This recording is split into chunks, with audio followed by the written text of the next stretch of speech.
जय हिंद साथियों, स्वागत है आप सभी का फ्री एग्जाम यूट्यूब चैनल पर। दोस्तों, अगर आप झारखंड एएनएम प्रवेश प्रतियोगिता परीक्षा देने जा रहे हैं तो आज की ये वीडियो आपके लिए अति महत्वपूर्ण होने वाली है, जिसमें हमने केवल उन्हीं प्रश्नों को शामिल किया है जो प्रीवियस ईयर में कई बार पूछे गए हैं।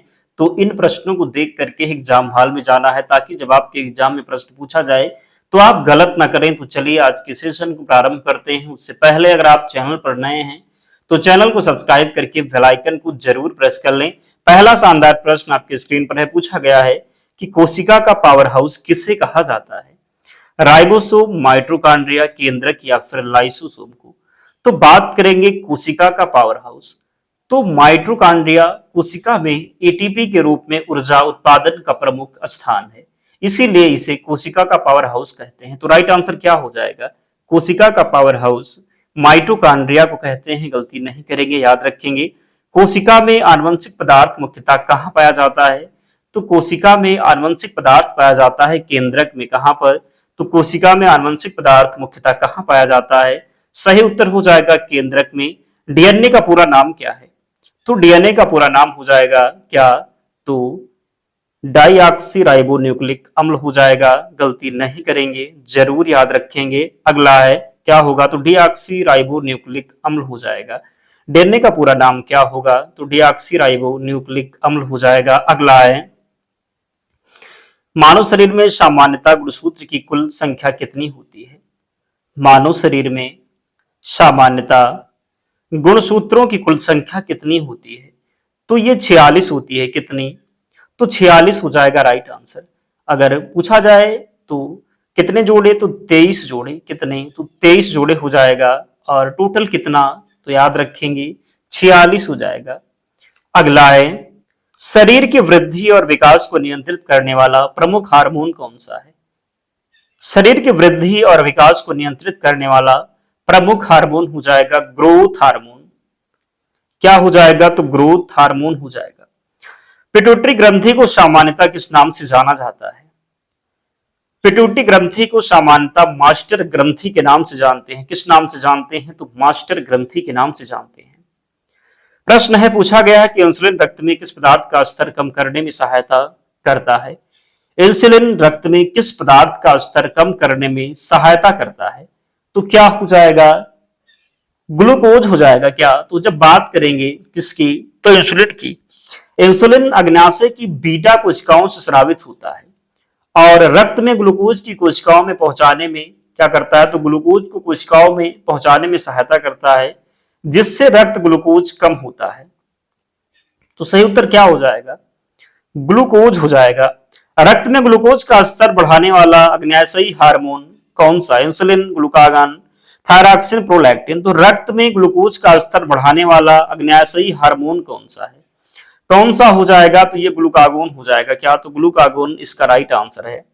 अगला है महिलाओं में दूध के निर्माण से संबंधित प्रमुख हार्मोन कौन सा है?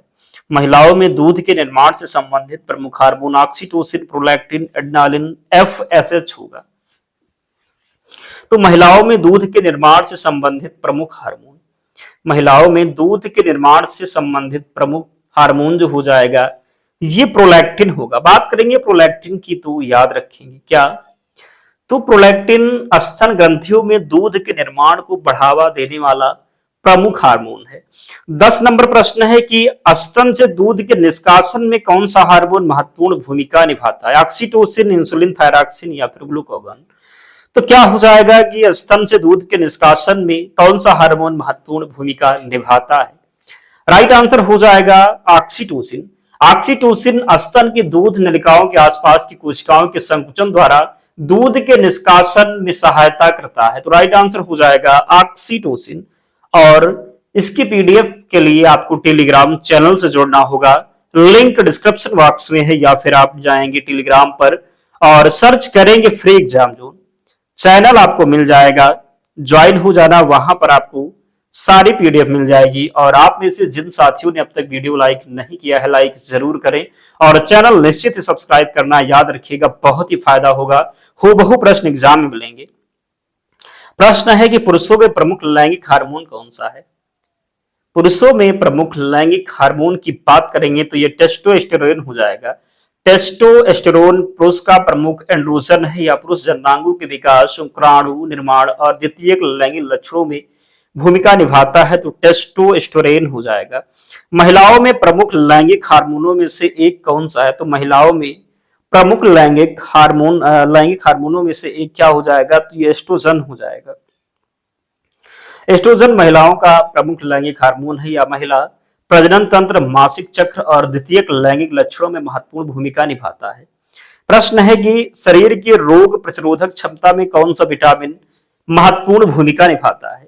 शरीर की रोग प्रतिरोधक क्षमता में कौन सा विटामिन महत्वपूर्ण भूमिका निभाता है? तो विटामिन सी हो जाएगा। क्या हो जाएगा? तो विटामिन सी हो जाएगा। विटामिन ई का एक महत्वपूर्ण कार्य क्या है? तो विटामिन ई का एक महत्वपूर्ण कार्य हो जाएगा एंटीऑक्सीडेंट के रूप में कार्य करना। विटामिन ई का एक महत्वपूर्ण कार्य हो जाएगा एंटीऑक्सीडेंट के रूप में कार्य करना। रक्त का सामान्य पीएच लगभग कितना होता है? रक्त का सामान्य पीएच की बात करेंगे तो लगभग 7.4 हो जाएगा। कितना होगा? तो रक्त का सामान्य पीएच लगभग 7.4 हो जाएगा।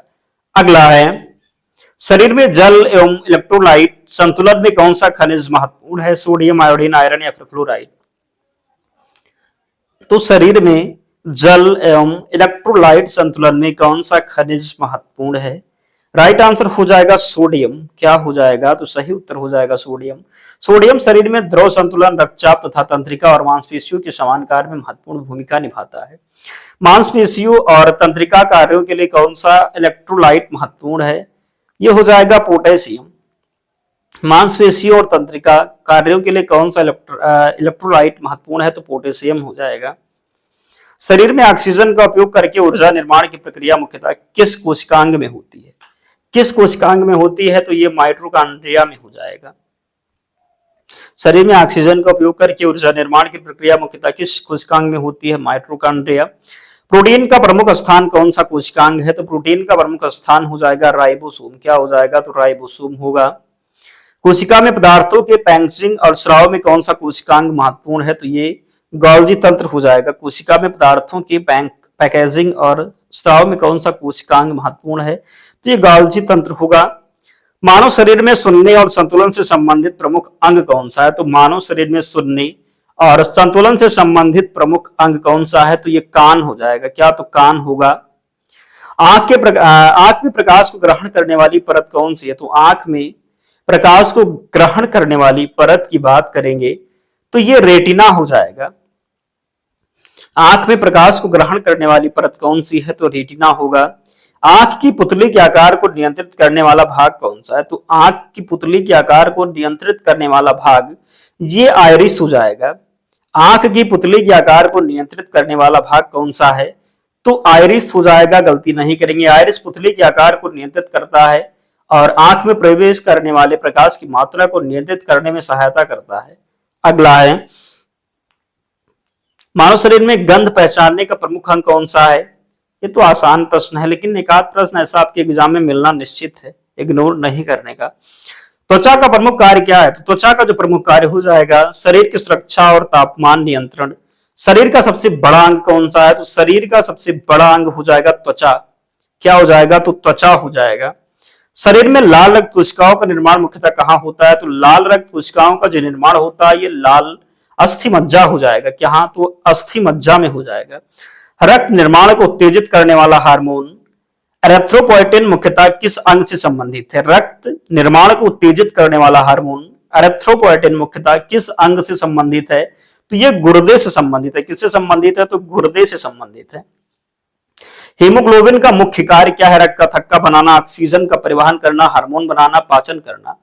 हीमोग्लोबिन का मुख्य कार्य क्या है? तो हीमोग्लोबिन का मुख्य कार्य हो जाएगा ऑक्सीजन का परिवहन करना। मानव शरीर में रक्त का संचार किस अंग के कारण होता है? मानव शरीर में रक्त का संचार किस अंग के कारण होता है? तो ये हो जाएगा हृदय। क्या हो जाएगा? तो हृदय हो जाएगा। तपेदिक टीबी की जांच और निदान में बात करेंगे। टीबी की जांच और निदान में किस नमूने की जांच उपयोगी हो सकती है? क्या हो जाएगा? तो बलगम हो जाएगा। फुफ्फुसीय टीबी के निदान में रोगी के बलगम के नमूने की जांच की जाती है। क्या हो जाएगा? तो बलगम हो जाएगा। कुष्ठ रोग का कारक जीवाणु कौन सा है? कुष्ठ रोग का कारक जीवाणु कौन सा है? तो ये माइक्रोबैक्टीरियम लेप्रे हो जाएगा। अगला है, टाइफाइड से बचाव के लिए कौन सी आदत सबसे महत्वपूर्ण है? तो टाइफाइड से बचाव के लिए सबसे महत्वपूर्ण हो जाएगा स्वच्छ भोजन और सुरक्षित पानी का सेवन। एचआईवी संक्रमण की जांच में सामान्यतः किस प्रकार के परीक्षण किए जाते हैं? तो एचआईवी संक्रमण की जांच के लिए सामान्यतः रक्त, अन्य नमूनों में एचआईवी से संबंधित परीक्षण हो जाएगा। हेपेटाइटिस बी से बचाव के लिए क्या उपलब्ध है? हेपेटाइटिस बी से बचाव के लिए क्या उपलब्ध है? तो टीका हो जाएगा। क्या हो जाएगा? तो टीका हो जाएगा।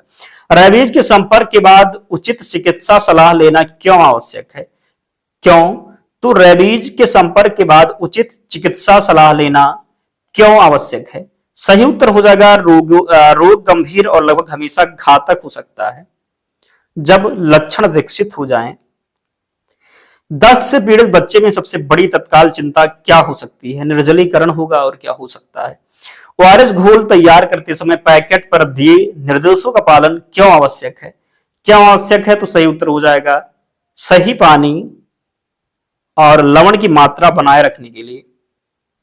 निम्न में से कौन सा जलजनित रोग है? निम्न में से कौन सा जलजनित रोग है? हैजा, मलेरिया, डेंगू या फिर रेबीज? तो हैजा जो है ये जलजनित रोग हो जाएगा।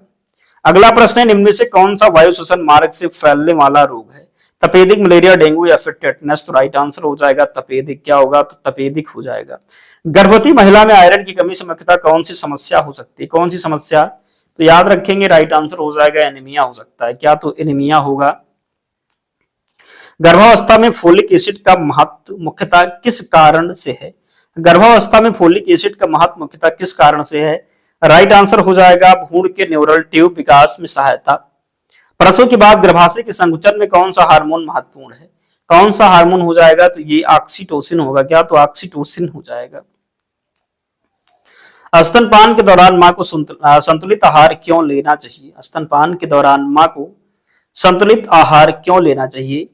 तो हो जाएगा मां की स्वास्थ्य और पर्याप्त दूध उत्पादन में सहायता के लिए। जन्म के बाद नवजात को कोलेस्ट्रम देने का मुख्य लाभ क्या है? सही उत्तर हो जाएगा प्रतिरक्षात्मक सुरक्षा में सहायता। परिवार नियोजन में कंडोम का एक प्रमुख लाभ क्या है? क्या हो जाएगा? तो सही उत्तर होगा गर्भधारण रोकने के साथ कई यौन संक्रमणों के जोखिम को भी कम करना। किशोरियों में आयरन की कमी से बचाव के लिए कौन सा उपाय महत्वपूर्ण है? किशोरियों में आयरन की कमी से बचाव के लिए कौन सा उपाय महत्वपूर्ण है? तो आयरन युक्त संतुलित आहार और स्वास्थ्य कार्यक्रम के अनुसार आईएफए। समुदाय में खुले में शौच की समस्या कम करने का मुख्य स्वास्थ्य लाभ क्या है? समुदाय में खुले में शौच की समस्या कम करने का मुख्य स्वास्थ्य लाभ क्या? संक्रामक और जलजनित रोगों के प्रसार को कम करना, रक्तचाप बढ़ाना, शरीर का तापमान बढ़ाना, दृष्टि सुधारना। तो राइट आंसर इसका हो जाएगा संक्रामक और जलजनित रोगों के प्रसार को कम करना। एएनएम द्वारा घर घर जाकर स्वास्थ्य सेवाएं देने का एक प्रमुख उद्देश्य क्या है? समुदाय में प्राथमिक स्वास्थ्य सेवाओं और स्वास्थ्य शिक्षा को पहुंचाना, केवल दवाइयां बेचना, केवल अस्पतालों की संख्या बढ़ाना, केवल रक्त समूह बदलना। तो राइट आंसर हो जाएगा समुदाय में प्राथमिक स्वास्थ्य सेवाओं और स्वास्थ्य शिक्षा को पहुंचाना। किसी समुदाय में अचानक एक ही रोग के मामलों की संख्या सामान्य से अधिक बढ़ जाए तो इसे क्या कहा जाता है? तो इसको कहते हैं महामारी। किसी निश्चित क्षेत्र या समुदाय में किसी रोग के मामलों का सामान्य से अधिक बढ़ जाना प्रकोप कहलाता है। बड़े स्तर पर फैलने की स्थिति में इसे महामारी कहा जाता है। तो राइट आंसर हो जाएगा महामारी या फिर प्रकोप। तो 50 प्रश्न हमने लिया था। कमेंट कीजिए और बताइए कि 50 प्रश्नों में आपसे कितने प्रश्न सही हुए। क्या रहा आपका स्कोर? जरूर कमेंट करके बताएं। और इसकी पीडीएफ के लिए टेलीग्राम चैनल से जुड़ जाना लिंक डिस्क्रिप्शन बॉक्स में है, या फिर आप टेलीग्राम पर जाएंगे, सर्च करेंगे फ्री एग्जाम जोन, चैनल मिल जाएगा, ज्वाइन हो जाना, वहां पर आपको सारी पीडीएफ मिल जाएगी। तो मिलते हैं नेक्स्ट वीडियो में, तब तक पढ़ते रहिए, ध्यान रखिए अपना, स्वस्थ और सुरक्षित रहिए। जय हिंद।